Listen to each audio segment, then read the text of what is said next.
Les Gilets jaunes, ces manifestants qui ont multiplié les blocages dans toute la France ces derniers jours pour protester contre la hausse des taxes sur le carburant, ont décidé ce lundi de poursuivre le mouvement face à un gouvernement inflexible.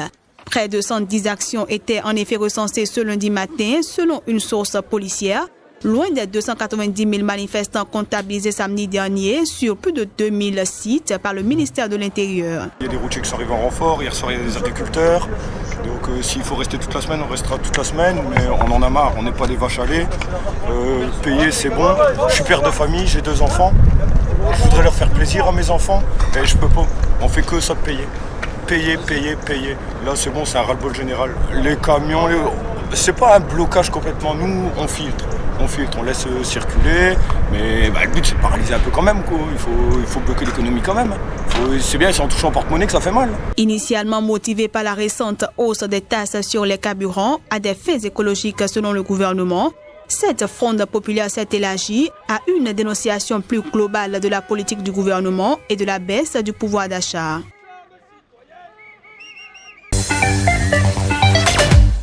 Dans son premier discours public depuis le meurtre du journaliste saoudien Jamal Khashoggi, le roi Salman d'Arabie Saoudite a apporté son soutien au prince héritier Mohammed, accusé par la CIA d'être derrière ce meurtre, selon le Washington Post. Sans mentionner directement le meurtre de Jamal Khashoggi, critique du pouvoir saoudien qui collaborait au Washington Post, le monarque saoudien a affirmé devant les plus hauts dignitaires du royaume, dont le prince Mohammed, qu'ils feront en sorte que ce pays ne s'éloigne pas de l'application sans discrimination de la loi de Dieu. L'Arabie saoudite a, à maintes fois, changé sa version sur ce qui était arrivé à Jamal Khashoggi. La semaine dernière, le procureur général saoudien a disculpé le puissant prince Mohammed Ben Salman, l'un des fils du roi, du meurtre de Khashoggi qui a eu lieu le 2 octobre au consulat saoudien d'Istanbul. Dans son discours, le roi s'est également félicité du programme de réforme économique de son fils, visant à créer des emplois pour une population jeune en majorité et à préparer le royaume à l'après-pétrole. Le roi et le prince héritier ont repris ce lundi une tournée intérieure sans précédent en se rendant dans la région de Tabouk pour solliciter le soutien de chefs tribaux et religieux.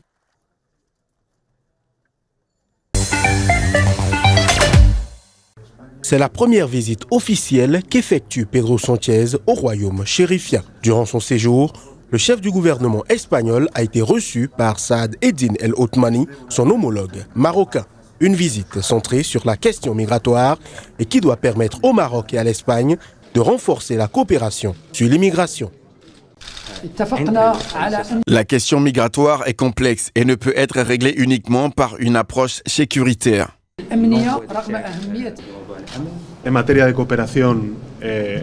En matière de coopération sur la migration, il y a une responsabilité commune avec le gouvernement espagnol et qui doit être menée par la coopération. Tout au long de cette année, plusieurs ministres et responsables espagnols se sont rendus à Rabat pour parler lutte antiterroriste et surtout migration. Devenue la première porte d'entrée des migrants en Europe, l'Espagne plaide depuis plusieurs mois pour que l'Union européenne débloque des aides à destination du Maroc afin de mieux gérer les flux clandestins sur la route occidentale de la Méditerranée. On dénombre près de 47 500 migrants arrivés en Espagne par voie maritime depuis le début de l'année, selon l'Organisation internationale pour les migrations OIM, et 564 sont morts ou portés disparus. Les 27 ont donné lundi un premier feu vert à l'accord de divorce négocié avec Londres, cible de virulentes critiques au Royaume-Uni, donnant le coup d'envoi d'une ultime semaine de tractation avant un sommet exceptionnel dimanche à Bruxelles. Les discussions ne sont pas encore closes. Les deux parties doivent désormais se mettre d'accord sur la nature des liens qu'elles garderont après le Brexit. Mais déjà, Theresa May promet de s'attaquer à l'épineuse question de l'immigration juste après le Brexit. Une fois que nous aurons quitté l'UE, nous aurons le plein contrôle de qui vient ici. Les ressortissants de l'Union européenne, quelles que soient leurs compétences et leur expérience, ne pourront plus faire la queue devant les ingénieurs de Sydney et les développeurs de logiciels de Delhi. Au lieu d'un système basé sur l'origine d'une personne, nous en aurons un qui sera basé sur les talents et les compétences qu'une personne a à offrir. Le projet d'accord sur le Brexit a valu à Theresa May plusieurs départs de son gouvernement, motivés notamment par le sort particulier réservé à la province britannique d'Irlande du Nord après la sortie de l'UE. «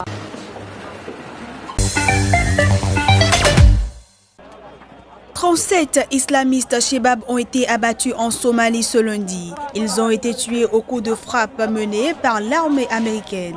Les frappes ont été menées à proximité de des bâtiments et n'ont pas fait de morts ou de blessés parmi les civils, selon un communiqué lu par le commandant militaire américain pour l'Afrique, AFRICOM. Toujours selon cette source, la première frappe planifiée à l'avance et délibérée a tué 27 combattants. La seconde frappe a tué 10 autres combattants, ajoute le commandement américain. Ces frappes de précision menées en soutien au gouvernement fédéral somalien réduisent la capacité des Chebab à préparer des attaques futures, déstabilisant leur réseau d'influence et affaiblissant leur liberté de manœuvre dans la région, a ajouté l'armée américaine. À la mi-octobre, l'armée américaine avait annoncé avoir tué 60 Chebab au cours d'une seule frappe.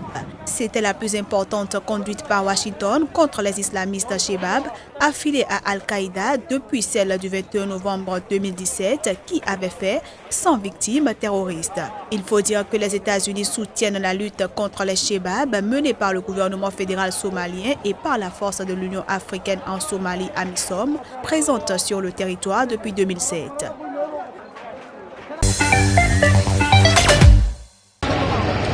L'ONG Médecins sans frontières, qui affrète l'Aquarius avec SOS Méditerranée depuis 2016, a dénoncé une mesure disproportionnée et instrumentale visant à criminaliser pour la énième fois l'action médico-humanitaire en mer. Plusieurs ONG ont suspendu leurs activités ou les ont déplacées sur d'autres crises, tandis que d'autres ont vu leurs navires bloqués en Italie ou à Malte. L'Aquarius est ainsi amarré depuis début octobre à Marseille, en quête d'un pavillon lui permettant de naviguer. Selon le parquet de Catane en Sicile, qui coordonne l'enquête, l'Aquarius et le Vos Prudence, un autre navire affrété par MSF en 2017, sont soupçonnés d'avoir fait passer pour des déchets classiques un total de 24 tonnes de déchets présentant un risque sanitaire et pariant au total 460 000 €. L'enquête porte sur le traitement des vêtements trempés et souillés abandonnés par les migrants à bord, ainsi que des restes alimentaires et déchets sanitaires que les deux navires ont confiés au service des ordures des ports où ils débarquaient les migrants secourus en mer. L'enquête concerne actuellement MSF, dont plusieurs comptes bancaires ont été également placés sous séquestre, mais aussi 2 agents maritimes qui faisaient l'interface avec les autorités portuaires, les capitaines des navires et plusieurs responsables de MSF à bord.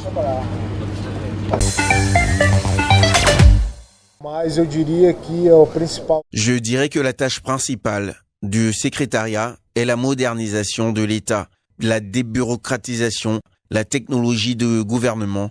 C'est peut-être la première fois qu'un gouvernement fédéral se consacre à son activité première, bien servir la population. Nous allons patiemment, humblement et consciencieusement examiner et d'ici la mi-décembre, nous aurons conclu des nominations au sein du gouvernement et défini les coupes budgétaires au sein des secrétariats et différentes directions et de toutes les autres fonctions qui ne font que dépenser de l'argent public.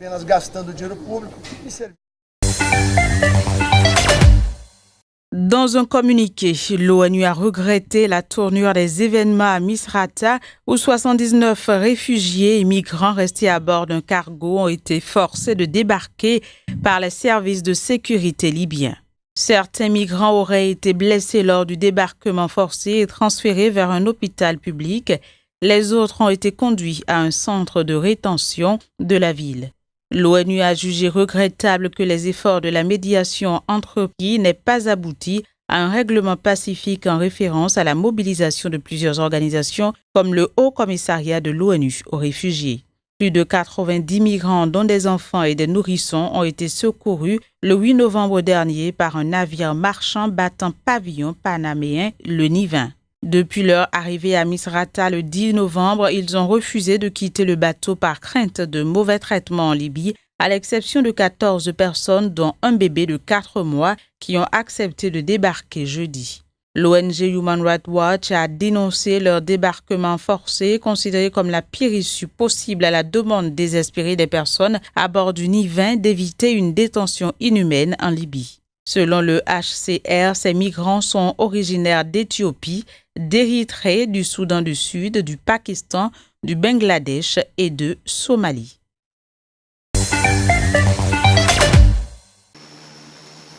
Les restes de 6 soldats malawites morts la semaine dernière dans une embuscade tendue par les rebelles en République démocratique du Congo sont arrivés à Lilongwe, la capitale du Malawi. S'en est suivie une cérémonie en l'honneur des soldats tués en présence du président Peter Mutharika et des hauts responsables de l'armée malawite.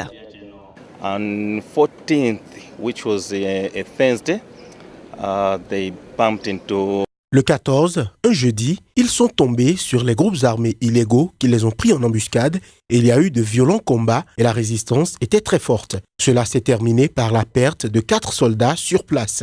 Cependant, il y a eu des blessés et le lendemain, nous avons appris que parmi les 10 blessés, 2 sont également décédés. Cela a porté le nombre de victimes à 6. 2 also passed on. That brought the number of the victims to 6.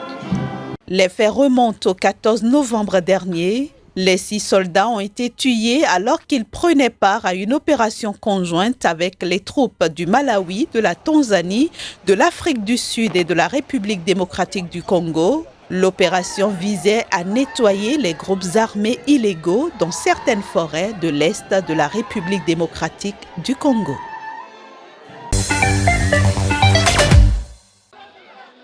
Des milliers de Tunisiens manifestaient ce jeudi devant le siège du Parlement au Bardo pour la grève générale observée dans la fonction publique dans tout le pays. Initié par l'Union générale tunisienne du travail UGTT, le mouvement fait suite à l'échec des négociations avec le gouvernement tunisien sur des augmentations salariales. L'UGTT, la puissante centrale syndicale des travailleurs, réclame pour les 673 000 agents de l'État des augmentations au moins égales à celles concédées cette année dans les entreprises publiques qui vont de 15 € à 30 € par mois. Ces revendications salariales sont liées à une hausse inédite des prix, une détérioration du pouvoir d'achat du citoyen qui a atteint 40% et une dégradation de sa vie quotidienne. Reporté à 2 reprises, ce mouvement de grève, la première de cette ampleur depuis 2013, concerne entre autres les ministères, les hôpitaux et les établissements scolaires publics. Malgré les avancées de la transition démocratique après la chute du président Zine El Abidine Ben Ali en 2011 et une reprise de la croissance après des années de marasme, la Tunisie se retrouve embourbée dans un contexte politique tendu et peine à répondre aux attentes sociales de la population. La hausse des prix, alimentée notamment par la chute du dinar ainsi que l'augmentation des impôts, alors que le chômage persiste au-dessus de 15%, ont exacerbé la grogne sociale qui a dégénéré en émeute en janvier dernier dans plusieurs villes du pays.